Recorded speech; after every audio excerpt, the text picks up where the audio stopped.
race, the amateur sportsmen put their vehicles through the paces. Many hours of work are put into these cars during the weekday evenings. They represent the sole hobby for most of their owners. Some are family teams. Others are owned by groups of friends who put a weekly sum into a kitty to cover expenses.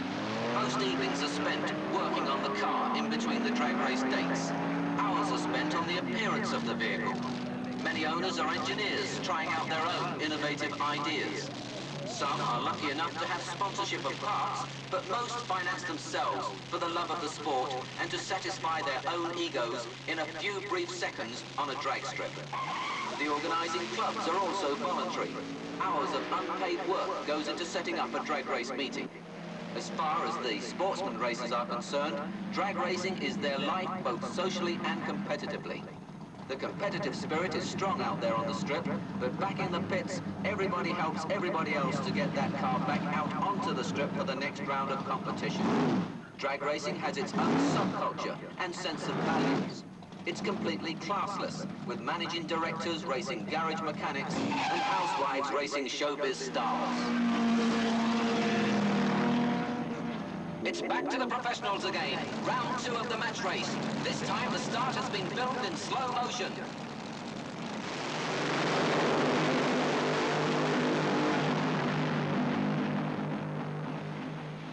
It was a good start for Priddle. He's out in front. He's going to take this one. He's got it! 6.25 seconds, 223 miles an hour, to Heritage losing 6.35 at 189 miles an hour. And this time it was Heritage who had blower belt problems. 1 each and 1 to go. Back to the other classes now, and 2 beautiful British-engined competition alters. Paranoia is the name of the Model T, and Stripteaser the minivan. Both powered by 3.8-litre Jaguar engines, and both are fine examples of the craft of building race cars.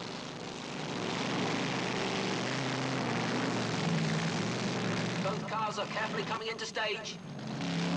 Here they go, but Stripteaser is heading for the fence. He can't hold it straight. Accident on the strip, accident on the strip. All safety crews out, please. I would ask all non-official personnel to keep clear. Let the safety crews do their work.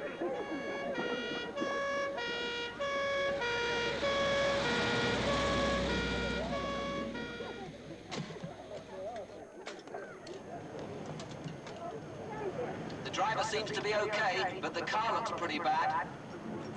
The doctor is just going to give the driver a checkup.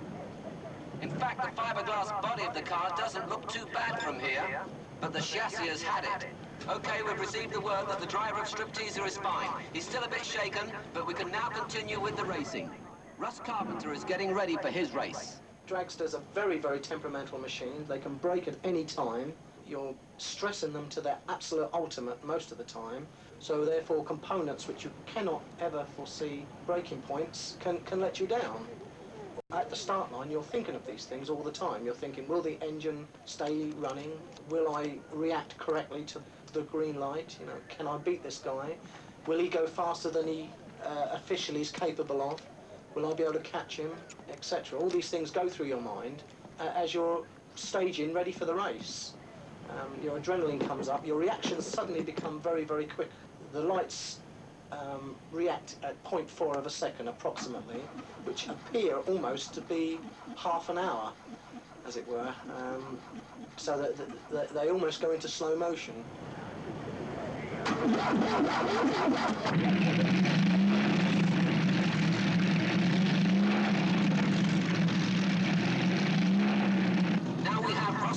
Driving the Glacier Grenade. This is the quickest British engine dragster in the world, having recorded an elapsed time of 7.73 seconds at 168.2 miles an hour. The engine used is 2.5-litre Dana. The filming of this sequence has been designed to give you, the audience, the feel of what it's like driving a dragster.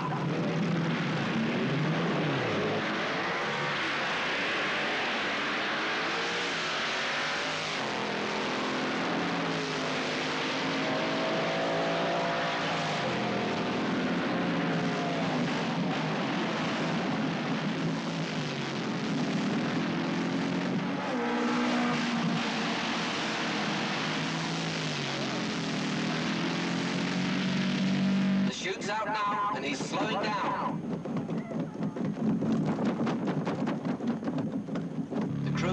him up at the top of the strip. And that's another quarter-mile blast successfully completed. But meanwhile, back at the other end of the strip is the final between Dennis Priddle and Alan Herridge. Here they come again, Dennis Priddle and Alan Herridge, the winner of this final race to take the money and the glory. Dennis just managed to take that last race.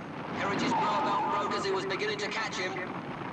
You can smell the nitro fumes. They've really loaded the engines of both cars. This is going to be something else.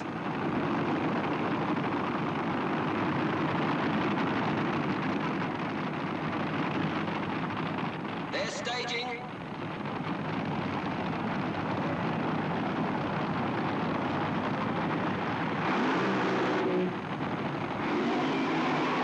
Here they go, and Priddle's got a whole shot. He's out in front and he's going to stay there.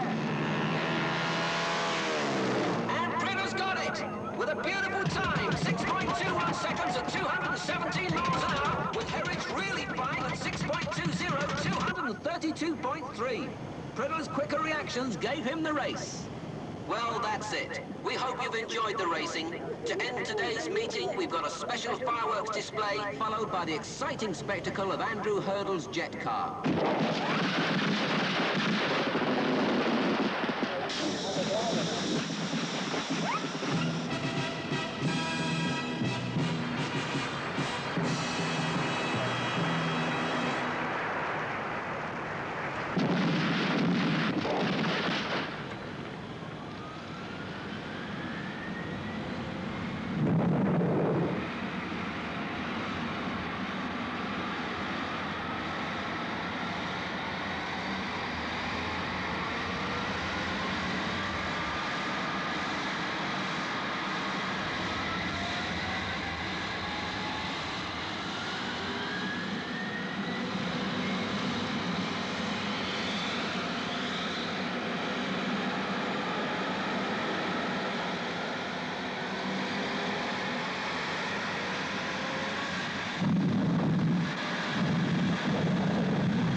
Drag race meeting, okay?